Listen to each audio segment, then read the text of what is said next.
Chapter 11 Administrative Changes after 1857. New stage of colonialism. ये mains के लिए है इम्पॉर्टेंट, बोल सकते हो, थोड़ा पढ़ लीजिएगा. Experience of 1857. क्या हुआ था एक्सपीरियंस? मास एक्शन हुआ, सीरियस चैलेंज दिया ब्रिटिश को. The British try to reduce the gap of alienation of the masses from administration. Second of 19th century में क्या हुआ? इंडस्ट्रियल रेवोल्यूशन हुआ, इमरजेंस ऑफ न्यू पावर्स हुआ, जैसे यूएसए, जापान, यूरोपियन कंट्रीज हुए. Cutthroat competition for colonies and सब colonies for raw materials, market for manufactured goods and capital investment. All this led to new stage of colonialism in India. ठीक है, prelims में एक भी question नहीं आएगा. अब पढ़ते हैं. Administration, central, provincial and local level पे क्या था?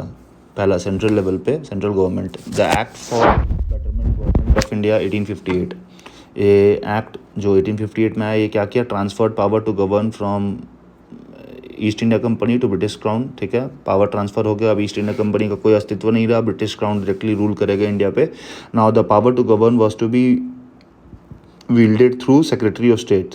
सेक्रेटरी ऑफ स्टेट कौन था? मेंबर ऑफ ब्रिटिश कैबिनेट था, ये लंदन में रहता था. ठीक है, assisted by council of 15 members. ठीक है, आंसरेबल टू ब्रिटिश पार्लियामेंट. तो सेक्रेटरी ऑफ स्टेट आंसरेबल था British parliament.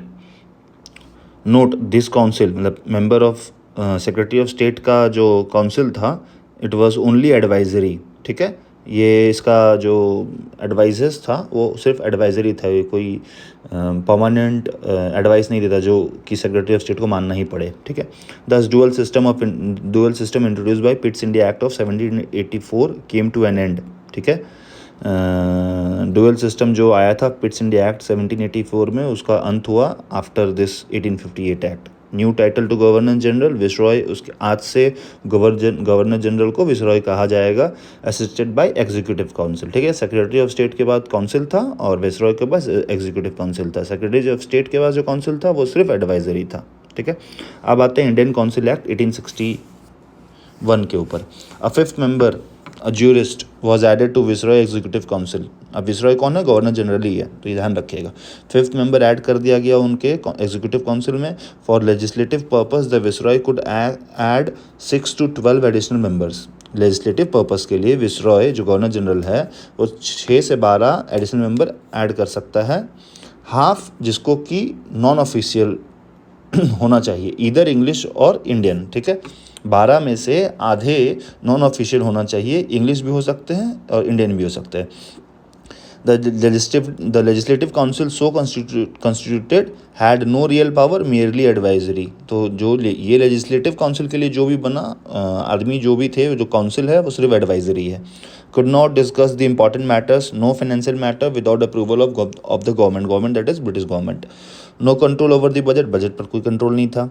Could not discuss executive action को डिस्कस नहीं कर सकते. Final passing of this bill needed viceroy approval. ठीक है, विसरॉय कौन? गवर्नर जनरल का अप्रूवल लगेगा final passing of bill. Even if viceroy approved, अगर विसरॉय अप्रूव भी कर दिया, सेक्रेटरी ऑफ स्टेट जो लंदन में बैठा हुआ था वो कैंसिल कर सकता था. ठीक है, Indian associated as non officials were members of elite sections only.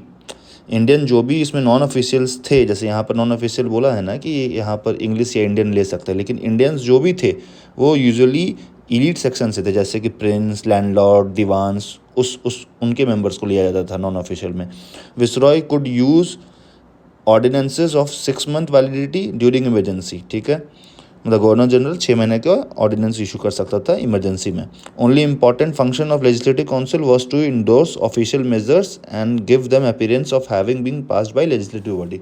Important function क्या था? लेजिस्लेटिव बॉडी क्यों बनाया गया था? सिर्फ ये दिखाने के लिए, ठीक है, कि जो ऑफिशियल मेजर्स लिया जा रहा है ये लेजिस्लेटिव काउंसिल के द्वारा लिया जा रहा है. एक्चुअली तो गवर्नर जनरल ही ले रहा है, बस ये एक पपेट बोल लो या एक पर्दा बोल लो कि हाँ इसके थ्रू से होके आ रहा है, इसलिए ये बनाया गया था. अब डिस्कस करते हैं प्रोविंशियल गवर्नमेंट के ऊपर. सेंट्रल गवर्नमेंट डिस्कस कर लिया हमने. प्रोविंशियल गवर्नमेंट के अंदर क्या है? The Indian Council Act 1861. इसमें क्या हुआ? Indian Council Act 1861 return the legislative power to provinces of Madras and Bombay, taken away in 1833. 1833 में इनका पावर छीन लिया गया था मद्रास एंड बॉम्बे का, तो 1861 में इनको वापस कर दिया गया. ठीक है, legislative council were establish in other provinces. ठीक है भाई, सही बात है भाई. 3 presidencies of Bombay, Madras, Calcutta enjoyed more powers and right. जो 3 प्रेसिडेंसीज थे, बॉम्बे, मद्रास एंड कलकत्ता, इनको ज़्यादा पावर था.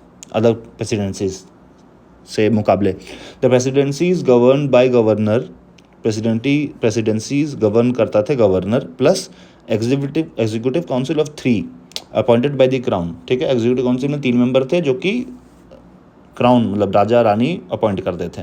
Other provinces by lieutenant governor and chief commissioner, जो अदर प्रोविंसेस थे उनको लेफ्टिनेंट गवर्नर या चीफ कमिश्नर्स करते थे, appointed by governor general of India. ठीक है, तो प्रेसिडेंसीज को governor plus executive council of 3 and other provinces को lieutenant governor and chief commissioners. ये एग्जीक्यूटिव काउंसिल ऑफ 3 को क्राउन अपॉइंट करता था और चीफ कमिश्नर को गवर्नर जनरल अपॉइंट करता था। ठीक है, इन नोट यहाँ लिखा हुआ है, इन 1870 लॉर्ड मायो क्या किए, granting of fix sum out of central revenues for administration of certain services like police, jail, education, medical services and roads to provincial government. 1870 में लॉर्ड मायो क्या किए, सेंट्रल रेवेन्यू से कुछ पैसा फिक्स कर दिए जो कि प्रोविंशियल गवर्नमेंट को मिलेगा। ठीक है, in 1877 by Lord Lytton certain other heads of expenditure like land, revenue, excise, law, justice were also transfer to provinces. ठीक है, उसमें कुछ याद करने का नहीं, से क्वेश्चन बनेगा नहीं। 1870 वाला लॉर्ड मायो वाला देख लीजिएगा बस। Local bodies decided to decentralize through municipalities and district boards to administer local services like education, health, sanitation, water supply, roads, etc. through local taxes. Factors for local bodies क्या थे, financial difficulty due to over centralisation था, civic communities in Europe and India's contact increment, rising tide of nationalism, basic facility as agenda, association of Indians with administration to counter any public criticism। क्यों local bodies बनाया गया, तो ये सब reason था local bodies बनाने का। ठीक है, ओवर सेंट्रलाइजेशन हो रहा था, यूरोप और इंडिया का कांटेक्ट हो गया था, तो वहाँ का हम लोग को जानकारी मिल रहा था, नेशनलिज्म बढ़ रहा था, इंडिया का एसोसिएशन कराना था एडमिनिस्ट्रेशन में, और यानी कोई पब्लिक क्रिटिसिज्म और नहीं हो, इसी के लिए। मायो रेजोल्यूशन ऑफ 1870 जो हम लोग ऊपर पढ़े थे वही है। Provincial government authorise to resort to local taxation to balance their budget, beginning of local finance. ठीक है, मायो रेजोल्यूशन 1870 क्या बोलता है, प्रोविंशियल गवर्नमेंट को पावर दिया गया कि वो लोकल टैक्स ले सके। ठीक है, इतना ही है। रिपॉन रेजोल्यूशन ऑफ 1882 ये क्या है। अब क्वेश्चन ये भी आ जाता है कि रेजोल्यूशन ऑफ 1870 किसका है, तो मायो का है। रेजोल्यूशन ऑफ 1882 किसका है, तो ये रिपन का है, ये भी याद रखना है आपको। ठीक है, resolution of 1882, development of local bodies advocated to improve the administration and as an instrument of political and popular education, non-official to be in majority in urban and local bodies who could be elected if possible through election, non-official chairperson of the body and official interference to reduce to minimum। ठीक है, ये क्या बोला, development करना है local bodies का, non official majority रहेंगे urban and local bodies में, अगर ज़रूरत पड़ेगा और पॉसिबल होगा तो इलेक्शन के थ्रू इनको इलेक्ट किया जाएगा। नॉन ऑफिशियल ही चेयरपर्सन रहेगा बॉडी का, ऑफिशियल इंटरफेरेंस रिड्यूस कर दिया जाएगा। ठीक है, अब आते हैं हम लोग रॉयल कमीशन ऑन डिसेंट्रलाइजेशन 1908 में हुआ था। ये क्या बोल रहा है, emphasised village panchayat should be interested with more powers. ये बोला विलेज पंचायत को ज़्यादा पावर मिलना चाहिए। एग्जाम्पल, जुडिशियल इन जुरिस्डिक्शन इन पेटी केसेस, छोटे मोटे केस में विलेज पंचायत को ही पावर होना चाहिए, उनको जुडिशियल जुरिस्डिक्शन देना चाहिए, छोटे केस को डिसाइड कर ले। ठीक है, the panchayat should be given adequate source of income. ठीक है, वो भाई पंचायत को भी इनकम का सोर्स उनको देना चाहिए कि भाई टैक्स वो कुछ लगा पाए। स्टैब्लिश्ड सब district bodies in every taluka and tehsil and separate spheres of duties and separate sources of revenues for sub district boards and district boards। ठीक है, याद करने की जरूरत नहीं है इसको। withdrawal of existing restriction on their power of taxation and also stoppage regular grant in aid from provincial government except for undertaking large projects। municipalities might take responsibility for primary education and if willing for middle vernacular schools। ठीक है, ये भी याद करने की जरूरत नहीं है। सीरीज़ याद कर लीजिए, जैसे मायो पहले आया, रिपो बाद में आया, कब आया, ठीक है, रॉयल कमीशन कब आया, रॉयल कमीशन ऑफ डिसेंट्रलाइजेशन 1908 में। ओवरऑल समझ लीजिएगा कि क्या बोल रहा है, विलेज पंचायत को ज़्यादा पावर करने के लिए बोल रहा है ये, ठीक है। द रेजोल्यूशन ऑफ मे 1918 ये क्या बोल रहा है, reviewed the entire question of local self government in the light of announcement of August 20 1917 में अगस्त ऑफर हुआ था उसका उससे रिलेटेड ही लोकल गवर्नमेंट को रिव्यू किया गया। Suggested local bodies be made as representative as possible of the people with real authority. Suggest किया लोकल बॉडीज़ को रिप्रेजेंटेटिव बना दिया जाए जो पीपल का, क्योंकि रियल अथॉरिटी तो उन्हीं के पास है, ठीक है। तो इसको भी याद करने का ऐसा कुछ ज़रूरत नहीं है, बस डेट याद रखिएगा बिकॉज क्रोनोलॉजिकल ऑर्डर में अरेंज करने आ जाता है। अंडर डायरकी 1919 में क्या हुआ, डायरकी अंडर डुअल गवर्नमेंट हुआ था अपना उस समय। Local self government transferred subject, local self government अब ट्रांसफर सब्जेक्ट में आएगा। Each province allowed to develop local self institution according to provincial need. हर प्रोविंस को अलाउ है लोकल सेल्फ इंस्टीट्यूशन बनाने का उसके नीड के हिसाब से, बट फाइनेंस वो रिजर्व सब्जेक्ट रहेगा, ठीक है। Local self government transfer subject रहेगा बट फाइनेंस रिजर्व सब्जेक्ट रहेगा। तो स्टेटमेंट दिया जाएगा कि under directly also finance was in transferred subject, no it was in reserve subject, ठीक है। Under executive councillor the Indian minister could not do much work, okay. The Simon Commission 1930 में हुआ था। क्या हुआ था, साइमन कमीशन बोला ये pointed lack of progress of village panchayat except UP, Bengal and Madras, ठीक है। विलेज पंचायत का प्रोग्रेस नहीं हुआ लेकिन यूपी, बंगाल एंड मद्रास में कुछ हुआ होगा। Suggested retrograde step of increasing provincial control over local bodies, ठीक है। Also adversely commented on reluctance of elected members to impose local taxes. Management deteriorated after reforms of 1919। भाई जो लोकल इलेक्टेड मेंबर्स थे वो डरते थे टैक्स लगाने के लिए। भाई आप इलेक्टेड मेंबर हो और आप टैक्स लगाओगे तो आपको अगली बार जीतोगे नहीं, ठीक है, इसलिए। The government of India Act of 1935 and after, portfolio finance being under the control of popular ministers, now funds could be made available for development of local bodies. Demarcation of taxes between provincial and local finance since 1919 scrapped. New acts gave more authority to local bodies. Portfolio finance जो popular minister थे उनके अंदर था, funds अब available हो जा रहा था लोकल बॉडीज़ के डेवलपमेंट के लिए। Demarcation of taxes between provincial and local finance in 1919 scraped, ठीक है। जो टैक्सेस का डिमार्केशन था कि भाई लोकल का है, ये प्रोविंशियल का है, वो हटा दिया गया था। New act give more authority to local bodies, ठीक है। जो नया एक्ट बना ये ज़्यादा पावर दिया, ठीक है। चेंजेस इन आर्मी में क्या चेंज हुआ, आर्मी में चेंज हुआ। डफरिन जो गवर्नर जनरल थे या विस्रॉय थे, warned in 1888 British should always remember 1857 to prevent such event again. The Indian branch of army to used for expansion in Asia and Africa. जो Indian branch का army था अब India में कम use करके एशिया और Africa में ज़्यादा यूज़ करते थे कि 1857 जैसा म्यूटनी नहीं हो जाए।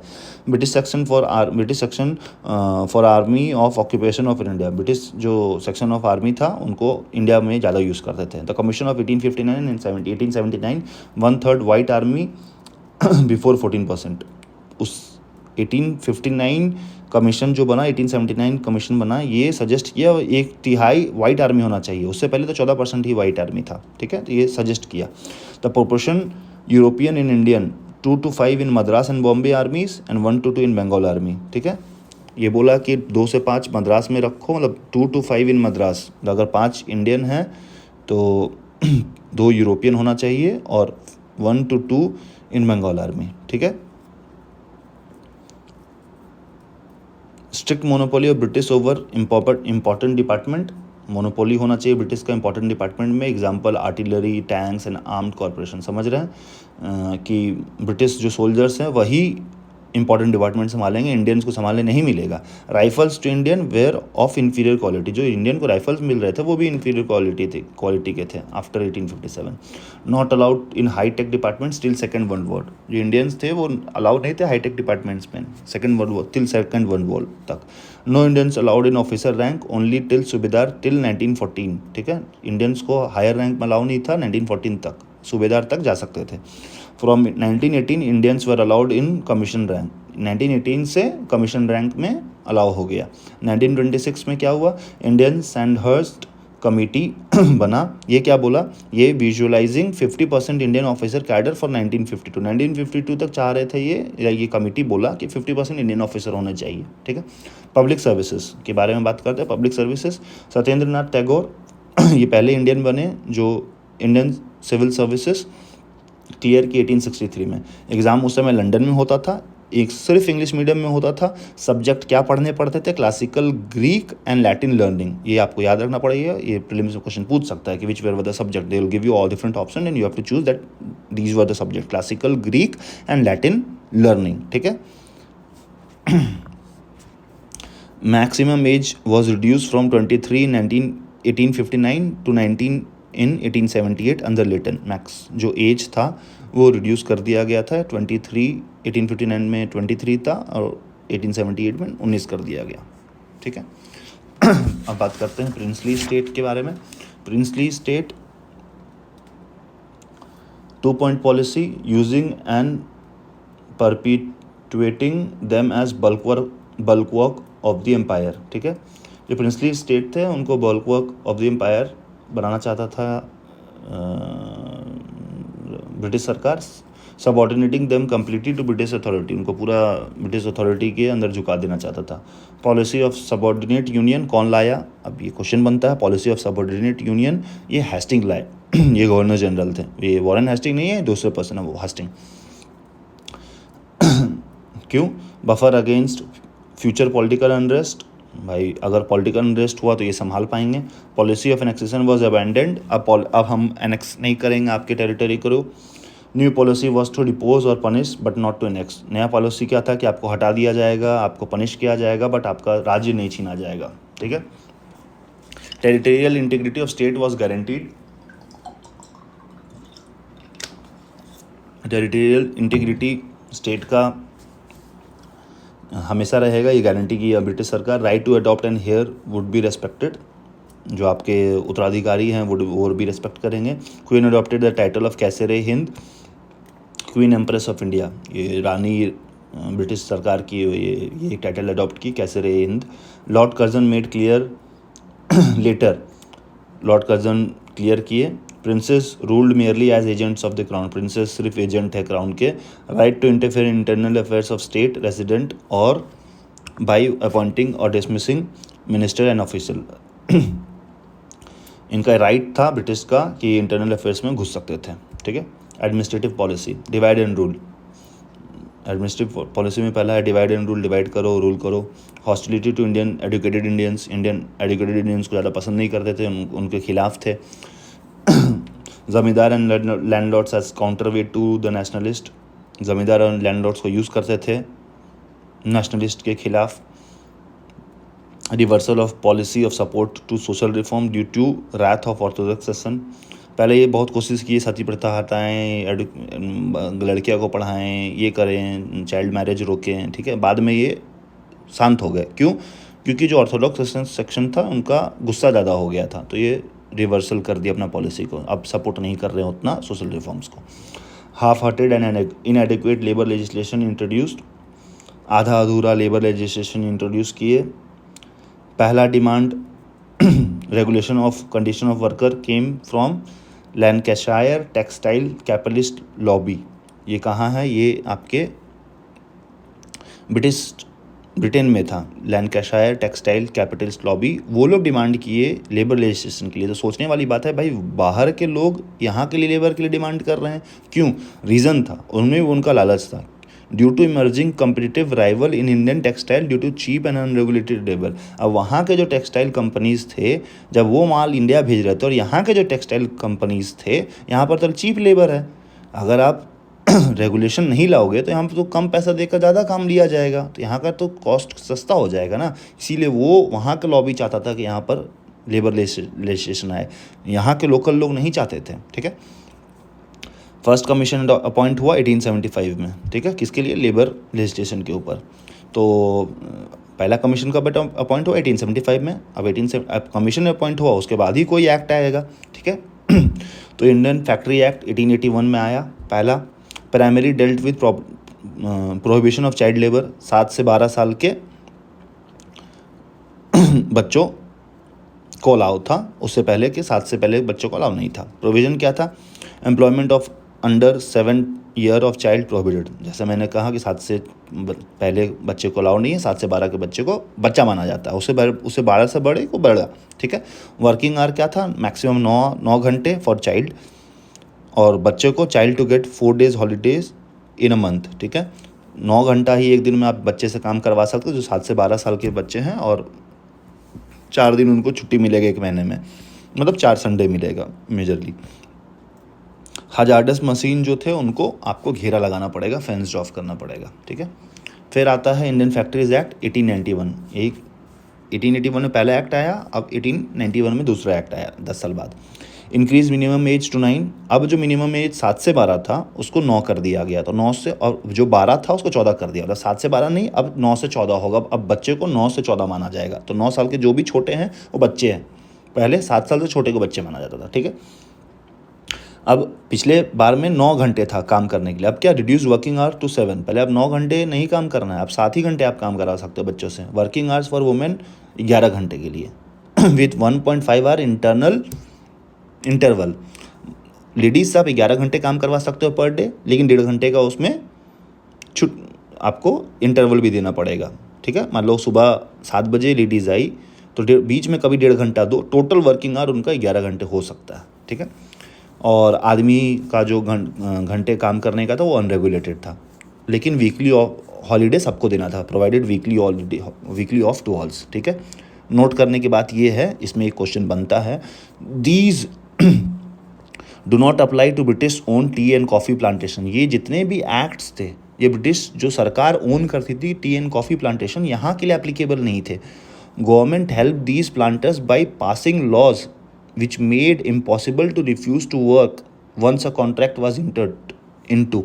गवर्नमेंट हेल्प करते थे ये प्लांटर्स को, ब्रिटिश ओन्ड, ठीक है, कि ऐसा लॉ बनाए कि वहाँ पर जो एक बार कॉन्ट्रैक्ट में आ गए उनको काम करना ही पड़ेगा, और अगर ब्रीच किया, अब ब्रीच वॉज क्रिमिनल ऑफेंस, अगर ब्रीच कर दिया आपने कॉन्ट्रैक्ट बीच में तो आप क्रिमिनल ऑफेंस कर दिए। Planter had right to get defaulting labour arrested, अगर लेबर डिफॉल्ट किया है कॉन्ट्रैक्ट बनाने के बाद तो उसको अरेस्ट किया जा सकता है, ठीक है। तो ये फैक्ट्रीज एक्ट सिर्फ फैक्ट्रीज में है, लेकिन ये याद रखने की बात है, टी और कॉफ़ी प्लांटेशन जो ब्रिटिश ओन्ड है वहाँ पर एप्लीकेबल नहीं है, ठीक है। चैप्टर ख़त्म होता है।